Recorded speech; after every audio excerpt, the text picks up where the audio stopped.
अमरावती स्थानीय स्वायत्त निकाय निर्वाचन क्षेत्र से विधान परिषद की सीट हेतु आगामी 18 जून को होने जा रहे चुनाव के मद्देनजर इस समय जबरदस्त राजनीतिक गहमागहमी मची हुई है,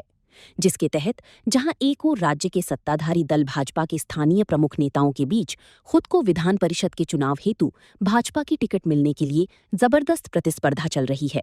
वहीं दूसरी ओर भाजपा के साथ महायुति में शामिल युवा स्वाभिमान पार्टी ने विधान परिषद की अमरावती सीट पर दावा करते हुए ये सीट महायुति के तहत युवा स्वाभिमान पार्टी हेतु छोड़े जाने की मांग की है। साथ ही युवा स्वाभिमान पार्टी की ओर से पार्टी के मार्गदर्शक सुनील राणा को प्रत्याशी बनाए जाने का प्रस्ताव भी पार्टी अध्यक्ष एवं विधायक रवि राणा के सामने रखा है। खास बात ये भी है कि खुद सुनील राणा भी मौका मिलने पर महायुति की ओर से विधान परिषद का चुनाव लड़ने के लिए तैयार हैं। इस समय विधान परिषद की सीट हेतु अमरावती स्वायत्त निकाय क्षेत्र में आगामी 18 जून को होने जा रहे चुनाव को लेकर जबरदस्त गहमागहमी चल रही है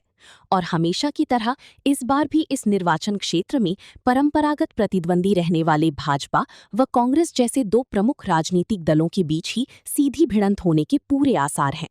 वहीं इस बीच भाजपा के साथ महायुति में घटक दल के तौर पर शामिल रहने वाली युवा स्वाभिमान पार्टी ने महायुति के तहत अमरावती सीट पर अपना दावा पेश करते हुए चुनाव लड़ने के इच्छुकों से आवेदन मंगाए हैं और प्राप्त आवेदनों पर अब पार्टी द्वारा विमर्श किया जा रहा है। जानकारी के मुताबिक युवा स्वाभिमान पार्टी के पास पार्टी के मार्गदर्शक सुनील राणा सहित शहर के ख्यातनाम नेफ्रोलॉजिस्ट डॉक्टर अविनाश चौधरी, शहर के उपमहापौर सचिन भिंडी एवं दरियापुर से वास्ता रखने वाले संजय भारसाकली की आवेदन पहुंचे हैं, जिन्होंने विधान परिषद का चुनाव लड़ने की इच्छा प्रकट करते हुए युवा स्वाभिमान पार्टी से टिकट मिलने की मांग की है।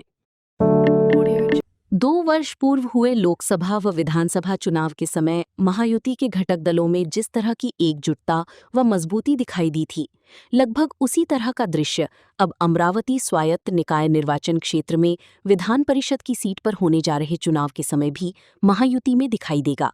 क्योंकि विधान परिषद की अमरावती सीट पर भाजपा द्वारा अपने प्रत्याशी को चुनावी मैदान में उतारा जाना पूरी तरह से तय है। वहीं ये भी लगभग स्पष्ट हो गया है कि महायुति में शामिल शिंदे गुट वाली शिवसेना एवं अजीत पवार गुट वाली राकांपा द्वारा विधान परिषद के चुनाव में भाजपा की ओर से लिए जाने वाली प्रत्याशी का समर्थन किया जाएगा, क्योंकि इन दोनों घटक दलों ने विधान परिषद की चुनाव हेतु इच्छुकों से आवेदन मंगाने जैसी कोई प्रक्रिया नहीं चलाई जा रही। उल्लेखनीय है कि इस समय अमरावती जिले में अजीत पवार गुट वाली राकांपा के पास 33 व शिंदे गुट वाली शिवसेना के पास 18 सदस्य मतदाता हैं।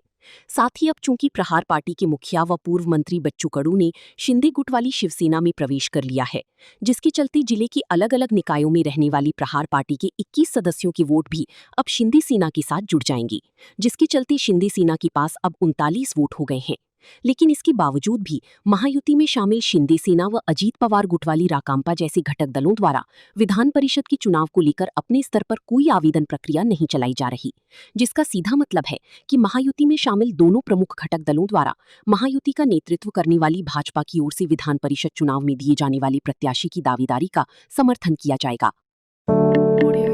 स्वायत्त निकाय निर्वाचन क्षेत्र से विधान परिषद की सीट के लिए होने जा रहे चुनाव में सबसे दिलचस्प बात अकोला से वास्ता रखने वाली बाजोरिया पिता पुत्र की जोड़ी को लेकर दिखाई दे रही है,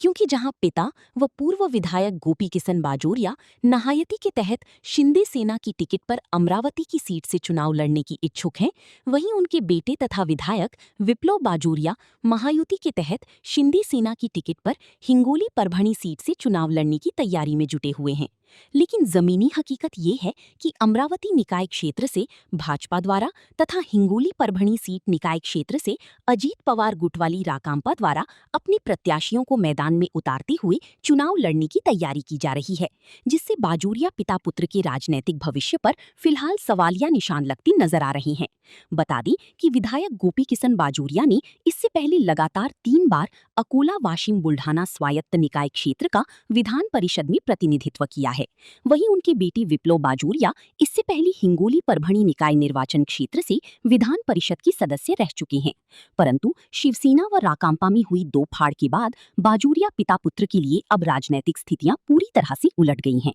जिसके चलते अब उनके राजनीतिक भविष्य को लेकर काफी हद तक अनिश्चितता भी देखी जा रही है।